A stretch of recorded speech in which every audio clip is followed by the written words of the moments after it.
Semana. Gracias. Nos ponemos en marcha. Bienvenidos. Buen martes.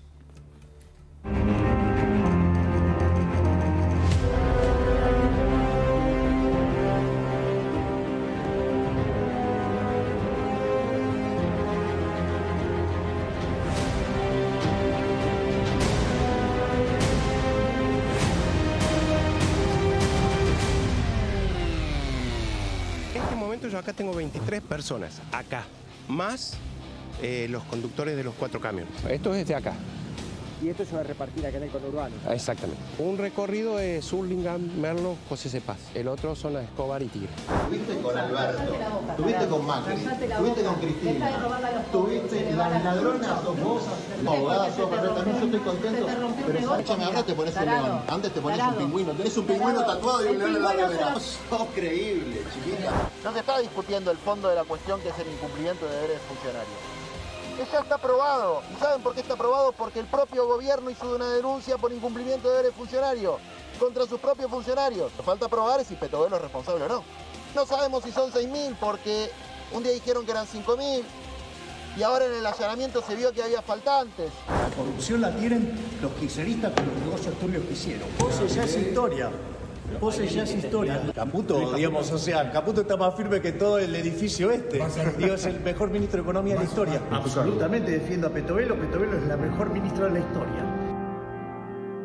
Cuando hay necesidad de ratificar tanto a alguien, definitivamente es porque algo hay detrás. Eso dice la máxima de la lógica política. No quiere decir que ese esté el caso, pero efectivamente hay mucho de eso.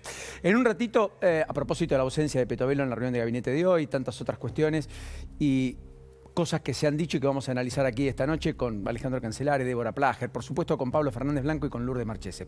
En un ratito después, Pablo además va a hablar en el medio de la discusión respecto a la política económica y en la defensa encarnizada una vez más de Milei a Toto Caputo, el ministro de Economía, al quien definió como el mejor ministro de Economía de toda la historia, de la preocupación cierta que genera ya el tema del dólar, que hoy otra vez pasó la barrera de los 1.300 pesos en el mercado del contado con liquidación y que volvió a generar una percepción de que esa paz cambiaria en torno a los 1.000 pesos parece haber quedado atrás y que en todo caso está buscando un nuevo punto de equilibrio y que por lo pronto parecería que en 1.200 encontró el piso, no el techo. Así que veremos en un ratito porque la brecha está en el 40% y eso naturalmente no es bueno para la política económica y en un ratito Pablo les va a contar efectivamente detalles de la tensión adicional que genera en toda la política económica esta cuestión vinculada al dólar. Que no tiene solo que ver con la demora en la aprobación de la ley base, dicho sea de paso.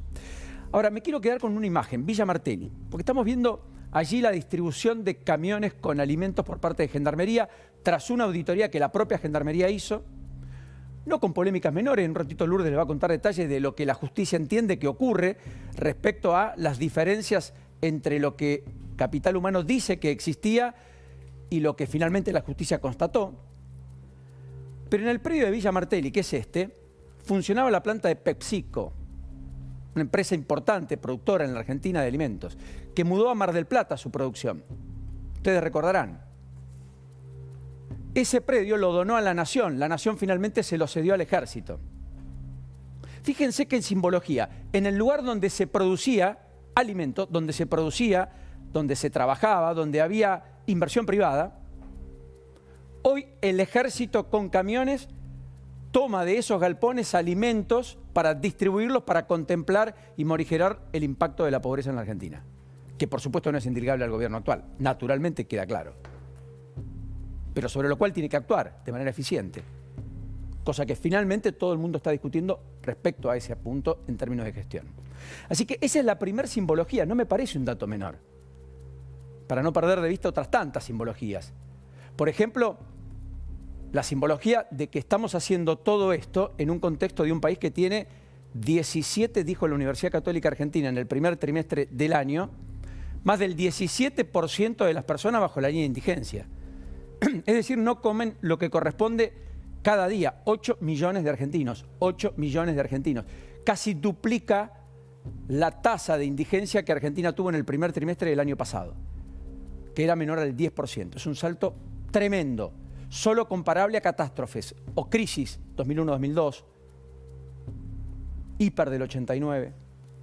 Fíjense que La pobreza, inclusive, está en el guarismo del 55,5%. Afecta a casi 25 millones de argentinos. Dato del Observatorio Social de Deuda de la Universidad Católica Argentina. Milei habla del 60%. Probablemente tenga razón. En ese contexto es que estamos discutiendo la distribución de comida. Por eso es tan importante. En otro país tal vez sería casi una anécdota. Pero es importante por esto. Ahora, dicho sea de paso, hay que poner la vista también en la discrecionalidad del gobierno. Cuidado. 24,7% de las personas está con inseguridad alimentaria, 1 de cada 4 argentinos, más de 1 de cada 5 hogares, 1 de cada 5 viviendas, y 1/3, 1 de cada 3 niños, niñas y adolescentes. Primer trimestre del 2024. Inseguridad alimentaria. Es trágico, dramático. Tal vez eso explica Milei y el cachetazo al sistema y a la política tradicional. Ahora Milei es el que tiene que resolverlo, es el jefe de la administración pública hoy. Y tiene que hacerlo con gestión. Y de eso estamos discutiendo también. Y hablando de gestión, la discrecionalidad empieza a ser un elemento a analizar. Porque esos camiones que están siendo repartidos en el conurbano, en Rosario, en muchos otros lugares, Mendoza, por caso no van a llegar a Chubut, se quejaron las autoridades provinciales, tampoco a La Rioja. O sea, un gobernador de Juntos por el Cambio, otro de Unión por la Patria, los dos críticos opositores. Cuidado, porque son alimentos. El castigo no es a los gobernadores. En todo caso, eso va a pasar a ser los propios habitantes. Otro dato. Vieron que la motosierra siguió funcionando en términos de distribución de recursos extra coparticipables, es decir, de giros a las provincias. El gobierno comunica que la merma ha sido del 84%, 83%. O sea, distribuía 100, solo pasó a distribuir 17, de manera discrecional a las provincias, para apoyar contingencias, fenómenos climáticos, etc. Eso dice el gobierno. Ahora, a Córdoba le redujo 94% los fondos que le giraba el anterior gobierno en el primer cuatrimestre del año pasado. A la ciudad de Buenos Aires le redujo el 35%. Es decir, no es equitativo. No le saca 94 a todos. A algunos le saca casi todos y a otros no tanto. De vuelta, Córdoba más crítico, más opositor, la ciudad más afín. De hecho, Jorge Macri es uno de los pocos que estuvo con Milei a solas de todos los gobernadores. Si es que hubo algún otro que tuvo un mano a mano con el propio Milei. Ahora, más allá de estas cuestiones, después aparecen otras. Esta idea de la política hoy en diputados, vamos a seguir de cerca la sesión, en un ratito se vota, vamos a tener todo el análisis de qué es lo que se está votando, de qué va a ocurrir, qué va a suceder. Una Cámara de Diputados que era más ambiciosa en origen, porque pensaba también discutir el fondo de incentivo docente, por ley, no había número. También el financiamiento universitario, tampoco tuvieron número, el radicalismo pospuso la discusión para la primera semana de julio, parece que pueden construir consensos al respecto, pero sí van a discutir una nueva modificación en la movilidad jubilatoria, a la cual se oponen el PRO y la Libertad Avanza. Todo el resto parece articular a favor de, salvo el gobierno y el PRO. Ahí está hablando Juan Manuel López, en un ratito vamos a volver sobre eso. Quiero decir otra cosa respecto al Congreso. El Senado va a ser noticia la semana próxima. Hoy, de todas maneras, tuvo una noticia importante. Alejandra Vigo, la esposa de Schiaretti, senadora nacional, junto a Mónica Silva, senadora nacional por la provincia de Río Negro, militaron una vez más, ya de manera explícita, por la idea de que a la Corte Suprema de Justicia de la Nación se respete el cupo femenino y lleguen mujeres. No necesariamente los pliegos que envió Milei, que incluyen 2 hombres, dijo García Mansilla. Entonces, hoy presenté el proyecto de ley de paridad de género en la Corte Suprema de Justicia de la Nación, junto a Mónica Silva, alguien que podría eventualmente ser una aliada en la discusión con el gobierno nacional, si es que el peronismo no acompaña unívocamente, es decir, masivamente, la decisión del presidente, que tiene fisuras internas, como ustedes saben, porque 2 de los 7 senadores dijeron que al hijo no lo van a aprobar. Uno de ellos es Poltroni, el dirigente formoseño. Y lo hizo en el ciclo de diálogos interinstitucionales de la Asociación de Mujeres Juezas de la Argentina, respaldado con la presencia de integrantes de los tribunales superiores de la Ciudad de Buenos Aires, Córdoba, Chubut, Entre Ríos, Mendoza, Catamarca y Misiones. Quiero decir, da la impresión que hay límites explícitos a ciertas iniciativas de parte del propio gobierno que empiezan a encontrar denominadores comunes.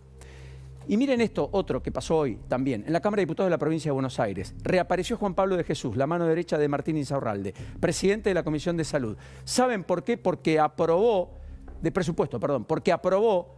la iniciativa en comisión, era la última que faltaba, el proyecto de Kreplak, el ministro de Salud de Kicillof, para crear una empresa de emergencias estatal en la provincia de Buenos Aires. Algo sobre lo cual se opuso La Libertad Avanza, un sector, otro acompañó, parcialmente en minoría, y el resto de la oposición terminó validando y acompañando. La otra idea de creación de empresa que tiene Kicillof es una empresa productora de medicamentos. Todavía no tiene el visto favorable, pero es probable que lo encuentre. Señales en sentido opuesto a las del Gobierno Nacional que se intentan dar finalmente allí en la provincia de Buenos Aires. Y por último, hablando de la economía, de lo que va a hablar Pablo, miren la construcción, solo un dato, que es el rostro humano que grafica un poco la explosión de la pobreza y en definitiva también lo que es la caída en los niveles de actividad económica, que el gobierno dice que habrían encontrado piso en abril y mayo, quizás marzo para algunos sectores, aunque no todos validan, independientemente de que el campo estará mejor, la minería también. 354.428 empleos formales tenía en marzo, dato oficial del INDEC de las últimas horas. Implica una baja del 20,6% en términos interanuales. Es decir, de cada 5 trabajadores que había en la construcción, siguen trabajando 4. Uno perdió el empleo. 91.929 empleos formales respecto a marzo del 2023 son los que se perdieron. Dato de color adicional a este. Importante. Hay provincias donde 2 de cada 3 empleados fueron perdidos. Formosa. El empleo en la construcción cayó 66%. 2 de cada 3 dejaron de trabajar formalmente en la construcción. En Salta, curiosamente, creció casi el 2%, el único lugar. En el AMBA cayó el 16,9%, en la región pampeana el 17%, noreste 23%, Cuyo 32%, la Patagonia el 11,3%. Un indicador conectado con el otro. No es inocuo frenar obra pública. Esto es buena parte de obra pública, pero no solo obra pública. Y efectivamente, la construcción es la que primero y fundamentalmente emplea sectores de bajos recursos en muchos casos. Y es el salvoconducto para evitar la pobreza y mucho más de indigencia. No funcionando, por la baja calificación que requieren muchos de los trabajadores, etcétera, se produce lo otro. Ese salto hacia ese lugar que para muchos implica básicamente el vacío. Bienvenidos a todos, muy buenas noches. ¿Cómo estamos, Débora? Buenas noches, muy bien, muy bien. Bueno, mira, a esta hora me parece que hay algunos datos que son muy relevantes en materia informativa. Durante todo el día estuvimos viendo con mucha atención y Lourdes nos va a dar detalles